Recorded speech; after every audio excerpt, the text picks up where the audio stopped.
Johnson, this is the computer center. So sorry to call you this late, but the computer is available. En los años 50, muy poca gente concebía los ordenadores como algo que todos llegaríamos a tener. Esta es la historia de tres geniales inventores. Perotto es este. Aquí estoy yo. Y detrás está Gargera, que todavía no se parecía tanto al Padre Pío. Aquí está. La programa 101. Es todo un mito. Un grupo de pioneros italianos que 15 años antes que Steve Jobs y Bill Gates abrió el camino hacia la mayor revolución de nuestros tiempos. Ahora siempre llevamos un ordenador encima, en el bolsillo. Tenemos smartphones. Pero hace 50 años, la idea de que hubiera un ordenador en el cuarto de los niños, en la cocina, junto a la cama, era pura imaginación visionaria, era ciencia ficción. Aquí es donde empezó la historia del ordenador personal. Programa 101. La máquina que cambió el mundo.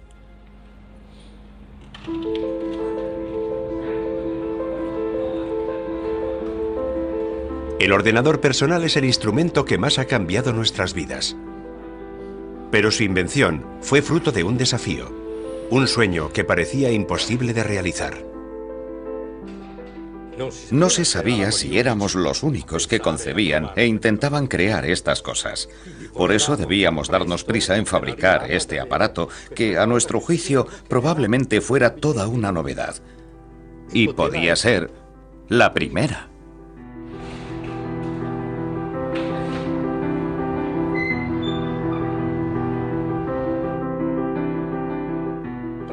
Prácticamente no había referencias de ningún tipo, porque en aquella época no existían máquinas así. Por tanto, era un camino que se había iniciado, pero no sabíamos ni por dónde, ni a dónde nos iba a llevar. De todas formas, estábamos tan empeñados que mantuvimos una competición contrarreloj y lo logramos.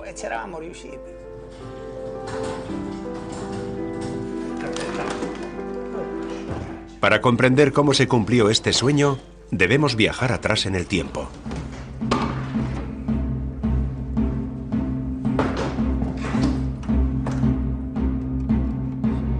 Las primeras y mastodónticas computadoras fueron utilizadas en el mayor de los secretos durante la Segunda Guerra Mundial.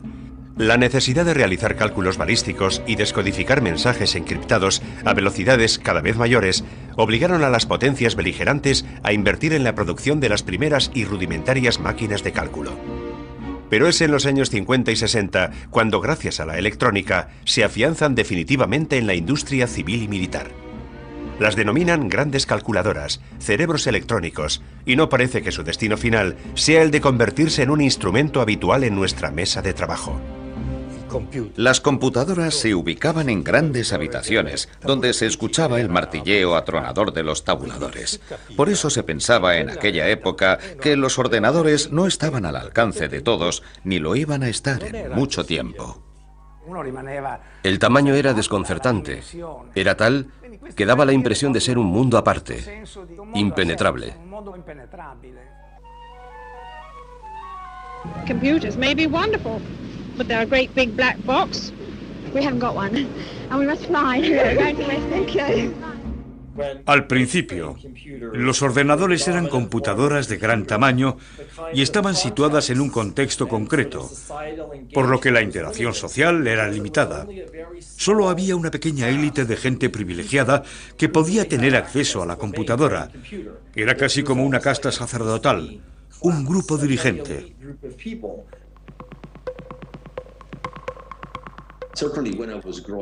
La verdad es que cuando yo era pequeño, el computador era algo prohibido, algo que no me atrevía a tocar y mucho menos a usar, porque era demasiado grande para mí.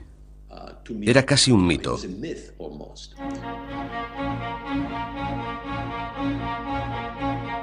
El sector de los cerebros electrónicos sigue siendo muy restringido, reservado a unos pocos técnicos altamente cualificados y dominado por 8 multinacionales.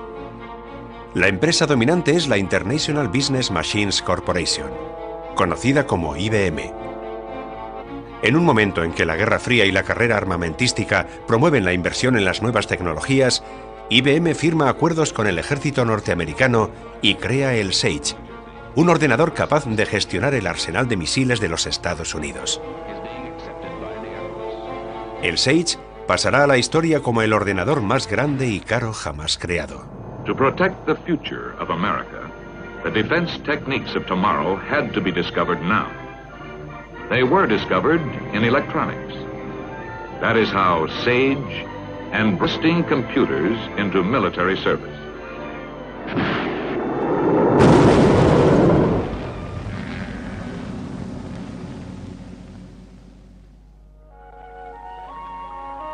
Entretanto, en Italia hay una empresa que se propone desafiar a la hegemonía norteamericana en el campo de la informática. Es la Olivetti, una empresa totalmente diferente de los colosos de ultramar. Da Ivrea chiamano le sirene della Olivetti. È la sveglia dell'antica città forte. Dai blocchi delle case per dipendenti, i piccoli ed i grandi vanno verso la fabbrica o la scuola. Esta empresa, líder en el mundo de la producción de máquinas de escribir y calculadoras mecánicas, está encabezada por Adriano Olivetti, un empresario que piensa en un mundo utópico, donde la fábrica no es solo el lugar de trabajo. No era solo una fábrica, era una sociedad. La fábrica era todo lo que la rodeaba. Y para Adriano tenía que vivir en armonía. Cresce qui ogni anno il complesso delle officine, crescono gli edifici dei servizi sociali come quello dell'ambulatorio e dell'infermeria, dove i dipendenti ricevono visite gratuite e trattamenti cure. Adriano Olivetti diseña una empresa definida como la Atenas del siglo XX, donde los conocimientos técnicos y la cultura humanista están en permanente búsqueda de un punto de convergencia, y decide proyectarla hacia el futuro. Invierte buena parte de los recursos de la empresa en las incipientes tecnologías electrónicas y crea el laboratorio de investigación y desarrollo informático más importante de Europa. Y es aquí donde una nueva generación de proyectistas empieza a explorar las nuevas fronteras de la informática. Cuando entré en Olivetti, lo hice con mucho entusiasmo. Y con el tiempo, este entusiasmo, lejos de apagarse, aumentó. Porque el ambiente de los laboratorios electrónicos de Olivetti era inmejorable. Había un bagaje impresionante de know-how entre las 400 personas del laboratorio. Estábamos en un ambiente en el que había gran cantidad de conocimiento a tu disposición. Pienso que las cosas nacen si existe una tierra abonada, un caldo de cultivo. Y cuando hay un gran caldo de cultivo, tarde o temprano nace algo. Es fisiológico, natural. La naturaleza es así. El primer resultado de esta química es la ELEA 9000, la primera gran calculadora europea capaz de competir con los colosos norteamericanos. Sin pedir permiso, Olivetti se ha introducido en un mercado en continua expansión, en un mercado muy restringido.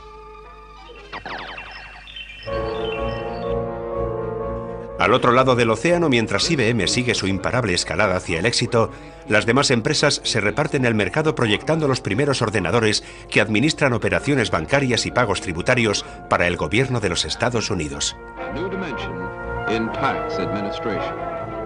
Los cerebros electrónicos controlan los armamentos, los impuestos y cada día nuevos sectores de la administración del Estado. De seguir así, un día llegarían a controlar todo el mundo. Al principio de la era de las grandes calculadoras, los ordenadores eran utilizados principalmente por el ejército para lanzar misiles y para hacer la guerra, o por las grandes empresas e instituciones científicas. Los ámbitos de uso eran muy limitados, y es comprensible que a la gente le inspirara temor. La calculadora es el instrumento que ha permitido crear la bomba atómica. ¿Qué hará una calculadora más potente? La bomba H. ¿Y la siguiente? Ni se sabe. Pero podría ser algo terrorífico porque anteriormente ni siquiera sabías que estaban haciendo la bomba atómica, pero la hicieron con calculadoras. ¿Y hoy? Computers certainly could help to destroy human freedom. Computers can help man to build or to destroy. They can make war or peace. En aquellos tiempos, si sabías algo de ordenadores, sabías que estaba pasando algo misterioso. No era descabellado tener miedo de este tipo de cosas. Cualquier persona sensata habría sentido miedo. Dicono che le macchine domineranno l'uomo, che ne faranno uno schiavo, che il futuro sarà meno umano. Dicono che la nostra vita sarà decisa dalle macchine e da chi le userà. Excuse me, what do you think about computers? We're terrified of them. Control, control, control. Every day you read in the newspapers that computers are controlling something else. It's my belief that the government will link up all the computers and we'll all be controlled. And there'll be no freedom left. La opinión pública vive la pesadilla de un futuro dominado por los ordenadores, pero el que las fabrica prosigue impertérrito el desafío de la búsqueda de una calculadora cada vez más potente. Y cuando más enconada es esta competición, en 1960, la Olivetti sufre un duro golpe. Muere Adriano Olivetti, y con él la visión de una vía italiana hacia la informática. El único que hereda el espíritu pionero de Adriano es su hijo, Roberto Olivetti. Roberto encomienda la tarea de concebir un ordenador diferente de las grandes calculadoras, un ordenador jamás imaginado antes, a un reducido grupo dirigido por Pier Giorgio Perotto. Perotto es este. Aquí estoy yo. Y detrás está Garciera, que todavía no se parecía tanto al Padre Pío. Garciera tenía un aire bastante juvenil. Se ve que era un joven de aquella época.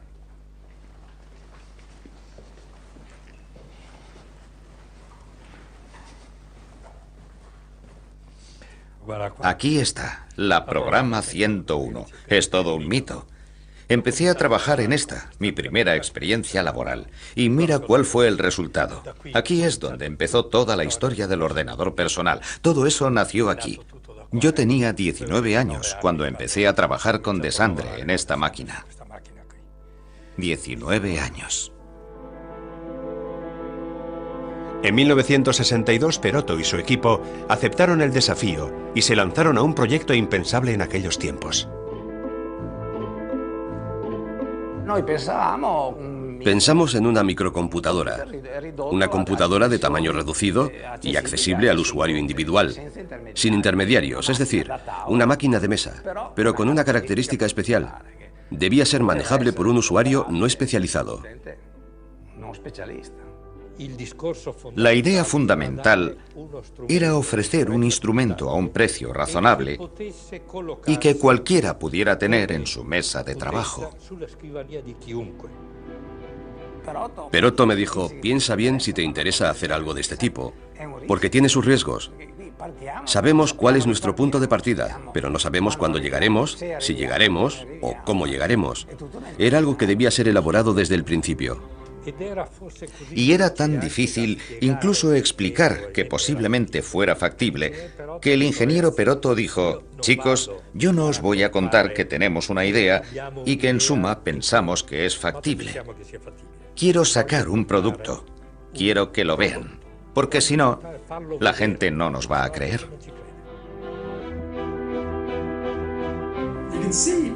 Imagínense que hasta los creadores de la programa 101 se las vieron y se las desearon para contar a la gente que el ordenador personal podía tener su utilidad. Fue la primera vez en la historia que alguien intentó realmente hacerlo.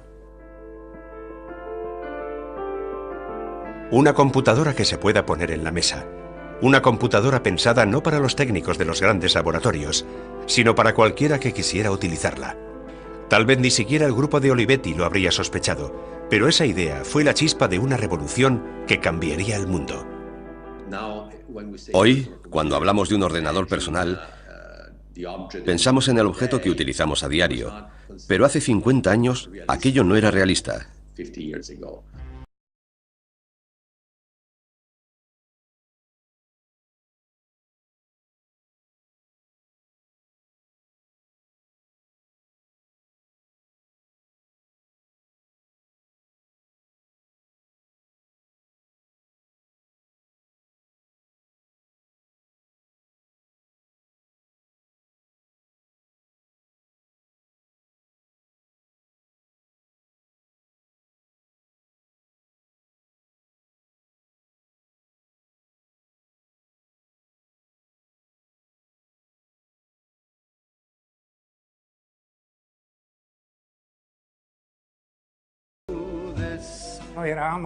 Éramos como Miguel Ángel ante una piedra sin tallar. Estábamos frente al vacío porque no teníamos ninguna referencia, ni ningún producto lejanamente comparable a lo que acabaría siendo la programa 101. Entonces no había nada, o sea que empezamos de cero.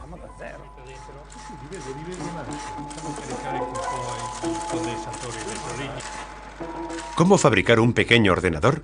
Cuando en 1962 el punto de referencia de la informática eran las grandes calculadoras de la IBM, enormes salas climatizadas y filas interminables de armarios conectados entre sí por kilómetros y kilómetros de cables.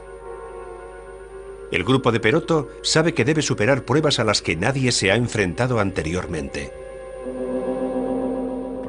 El problema no era tener la idea de hacerlo, sino cómo hacerlo.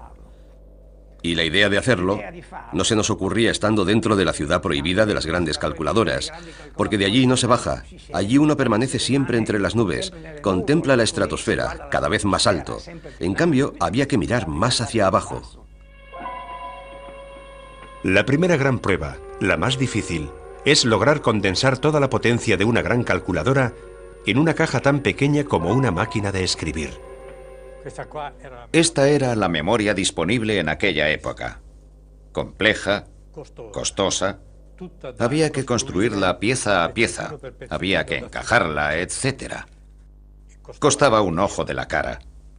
A veces renqueaba, y además era un mamotreto, muy engorrosa. No valía para lo que nosotros queríamos. Con ella no íbamos a ninguna parte, de manera que buscamos otra memoria.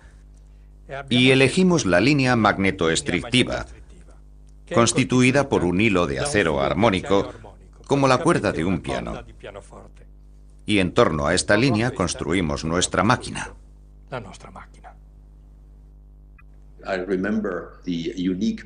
Recuerdo la memoria tan singular que utilizaron. Era la línea magnetoestrictiva. Es un buen ejemplo de que aceptar otros puntos de vista y negarse a aceptar estereotipos es un eficaz sistema para aportar innovación al mundo.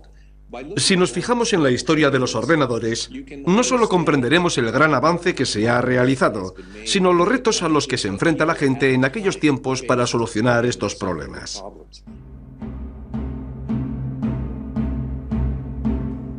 Gracias a una sencilla pero genial intuición, los tres proyectistas descubren que es posible reducir las dimensiones de una computadora. Una revolución copernicana para la informática de aquellos años. Pero por sí sola no es suficiente. Los ordenadores no solo están hechos de componentes electrónicos, sino también de software, un sistema de reglas y programas que permiten que el hombre interactúe con la máquina. Y los únicos que conocen ese complejísimo lenguaje son unos pocos técnicos de bata blanca, hombres que deben seguir el compás de la máquina, hombres que son los brazos y las piernas al servicio del cerebro electrónico. Todo estaba reglamentado, personalizado. Para obtener un programa depurado que funcionara en una calculadora se necesitaban varios meses. The designer must write a concise step-by-step list of instructions and feed it to the computer. The preparation may have taken months. Es el momento de crear un lenguaje nuevo, un lenguaje que permita a cualquiera programar y utilizar un ordenador. Es decir, se empezó a trabajar en la definición de un lenguaje. Este famoso lenguaje tenía que ser sencillo, sencillo y aún más sencillo, porque si no era más sencillo que lo más sencillo, no era válido. Pero si el lenguaje debía ser sencillo, crearlo era todo lo contrario. Durante largos periodos nos vimos llevando una vida diferente a la de los comunes mortales. De hecho, nuestro diálogo estaba compuesto casi enteramente de una jerga propia, por así decirlo. Bastaba un gesto y nos entendíamos. Podía pasar que habláramos entre nosotros, incluso caminando por los pasillos, yendo al comedor, o de vez en cuando yendo juntos al baño. Allí había un urinario individual de pared donde se hacía pipí. Luego había cabinas donde uno podía encerrarse. El otro estaba dentro, yo estaba fuera haciendo pipí, y recuerdo que me puse a contestarle siempre con el mismo lenguaje. Entró uno, me miró, yo estaba hablando contra la pared, no lo entendió, se asustó y dijo, será mejor que vuelva luego, y se fue. Realmente dábamos la impresión de ser de otro mundo. Conservo el libro de instrucciones de la programa 101. Con este libro aprendí a programar ordenadores, e incluso hoy estoy seguro de que si me trajera a unos cuantos estudiantes de instituto y les entregara este manual, ya se ve que es un manual sencillo, no hay por qué tenerle miedo, ellos podrían programar un ordenador igual que hicimos nosotros.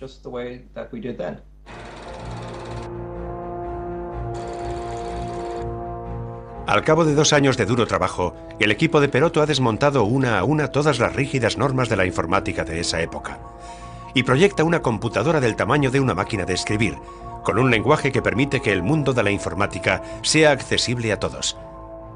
Pero Perotto va más allá. Concibe un instrumento totalmente inédito, un instrumento que en décadas posteriores se convertirá en el modelo de todos los peces del mundo.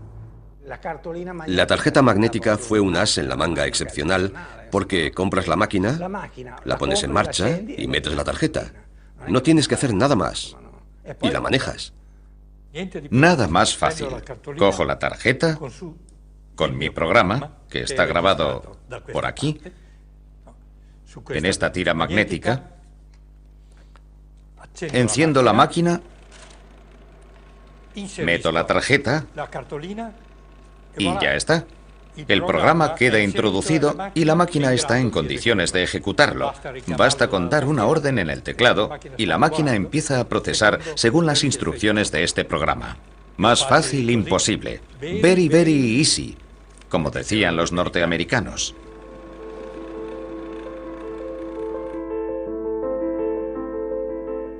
Este instrumento quedó como elemento estándar de la evolución del PC, es decir, el instrumento, el soporte magnético que daba la posibilidad de archivar programas y permitía pasar programas de una máquina a otra.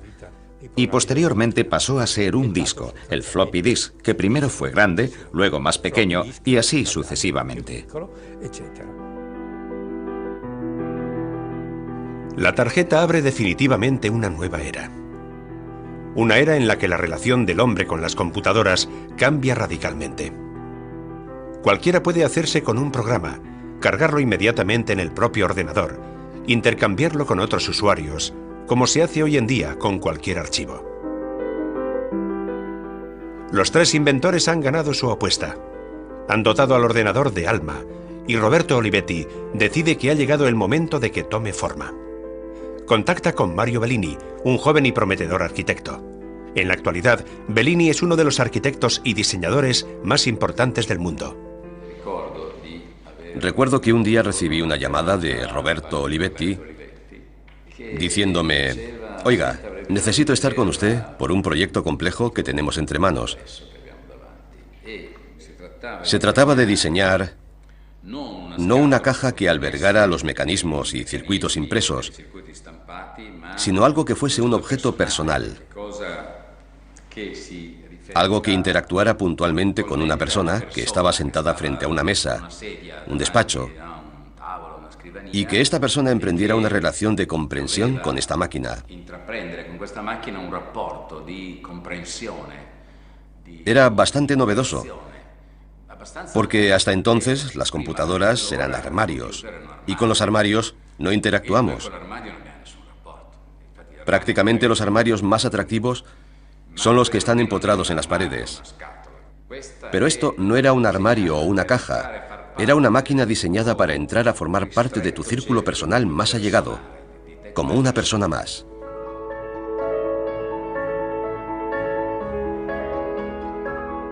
El sueño de una informática a medida del hombre había encontrado su forma definitiva.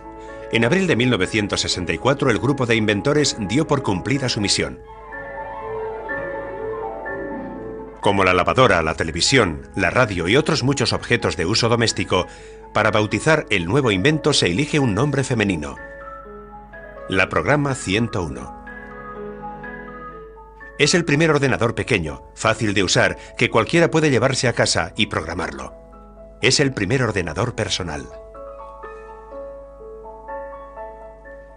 Y la primera máquina capaz de hacer todo esto fue la Programa 101. Hoy, el ordenador personal es el desarrollo al máximo nivel de aquello que fue el concepto de la 101, como el avión. Es lo mismo el reactor supersónico que el avioncito de tela de los hermanos Wright.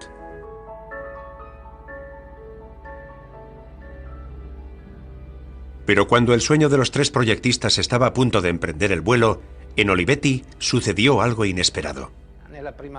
En la primavera del 64 se difundió el rumor de que la Olivetti no andaba bien, que tenía problemas económicos. Olivetti cae en una gran crisis financiera. Para apoyarla, se crea un grupo de intervención dirigido por los lobbies industriales más importantes de Italia, encabezados por Cuccia, de Mediobanca, y Valletta, de la Fiat. El propio Valletta decía que Olivetti había cometido un gran error: el de meterse en este sector de la electrónica para grandes computadoras, que era un sector vedado a las empresas europeas, porque estaba fuera de nuestro alcance. Entonces nosotros interveníamos, pero la condición era que la sección electrónica fuese vendida a una empresa norteamericana. Tanto Valletta como Cuccia como el gobierno italiano no sabían nada de electrónica ni de ordenadores. No les importaba nada. Fundamentalmente, el hecho de salir de este sector no creaba ninguna molestia. Es más, mejor que estos pesados de la Olivetti dejen esta historia y se dediquen a cosas más serias. Y es precisamente cuando las grandes calculadoras al otro lado del Atlántico prosiguen su imparable expansión y se abren nuevos mercados en el mundo, cuando el grupo de intervención para el rescate de la Olivetti decide desembarazarse de la división electrónica. De ello se beneficia la General Electric, el coloso norteamericano más importante de aparatos electrónicos. Empieza así una larga negociación para absorber la sección electrónica de la Olivetti, con todos sus proyectos. Evidentemente, este asunto nos afectaba de manera particular a nosotros, porque sabíamos, y sobre todo lo sabía Perotto, que en nuestro caso, si se cedía la división electrónica y todo nuestro grupo a la General Electric, la actividad habría desaparecido por completo.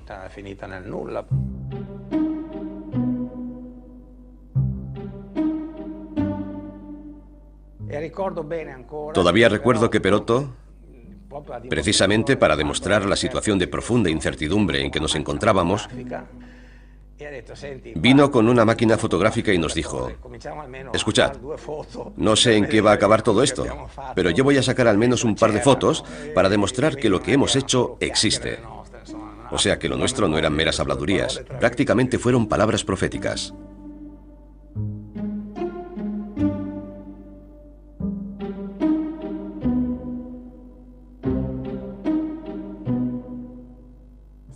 Es un hecho que en el 64 el laboratorio de investigación electrónica fue vendido a la General Electric.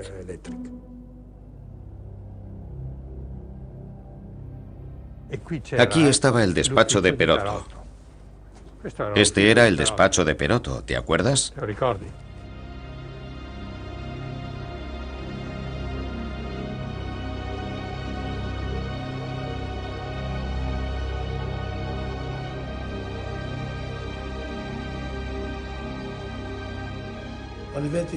La Olivetti empezó a invertir en electrónica en el 54 y en el 64 lo tuvo que dejar.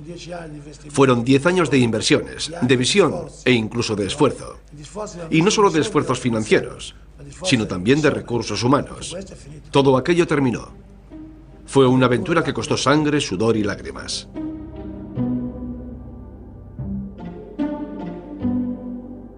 La General Electric se apodera de todos los proyectos informáticos de la Olivetti. De todos menos de uno. Piol y Caglieris se empeñaron en que este proyecto siguiera siendo un producto de Olivetti y no estuviera asociado a las computadoras, de modo que para que no fuera vendido a la General Electric, se pasó noches enteras borrando computadora y escribiendo calculadora, porque calculadora quería decir Olivetti, mientras que computadora quería decir General Electric. Nosotros nos quedamos en la Olivetti, el grupo del ingeniero Perotto. Los demás se fueron a la General Electric. Al fin y al cabo, cuando todavía estábamos en la planta de Preñana, éramos como una sección ajena. En un momento dado, las cristaleras de nuestros laboratorios fueron recubiertas de pintura, de manera que fuera imposible ver desde fuera lo que estábamos haciendo dentro. Dicho de otro modo, se hizo una especie de apartheid. Tras la cesión, Olivetti decide relanzarse en el mercado, concentrando todos sus esfuerzos en la producción de máquinas de escribir y calculadoras mecánicas. Y pronto se olvida del pequeño grupo de supervivientes de la electrónica. A partir de aquel momento, por parte de Perotto, era perfectamente perceptible una cierta prisa, por así decirlo. O hacemos este producto o nuestro destino será todavía más incierto. Primero lo hacemos, no vaya a ser que nos vea alguien de fuera y nos copie la idea. Pero en el contexto real, el problema era, hagamos este producto antes de que cualquier ignorante que no sepa de qué se trata, porque este ignorante podía ser alguien de arriba, decida que es mejor anular este programa. Roberto Olivetti también se ve obligado a abandonar el papel de director, cada vez más enfrentado a la nueva gerencia, que no comprende que en sus propios laboratorios tiene un producto de unas posibilidades inimaginables. Creo que el nuevo director estaba convencido de que se iban a haber hecho pocas unidades, porque dijo, no esperamos hacer gran cosa con este producto, porque en mi opinión es algo innecesario. Y la mejor prueba de que es innecesario es el hecho de que nadie haya fabricado un producto de este tipo. Es decir, el hecho de que nadie de la competencia tuviera un producto similar, en lugar de ser visto como un motivo de acicate, fue visto como un factor negativo. Si nadie lo ha hecho, quiere decir que el mercado no lo demanda.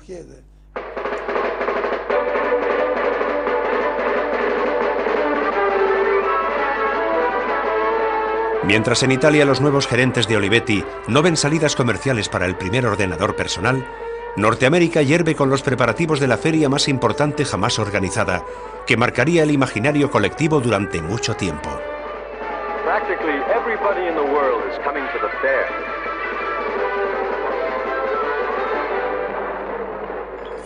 En 1965, cuando era niño, se organizó la Exposición Universal de Nueva York. Fue una época muy emocionante porque la Exposición Universal estaba dedicada al futuro y a todas las cosas maravillosas que iban a pasar el día de mañana. This fair represents the most promising of our hopes. This fair shows us what man at his most creative and constructive. Todos los grandes países montaron un pabellón en la exposición y las grandes empresas también presentaron sus nuevos productos. Para un chaval de 12 o 13 años era todo un acontecimiento.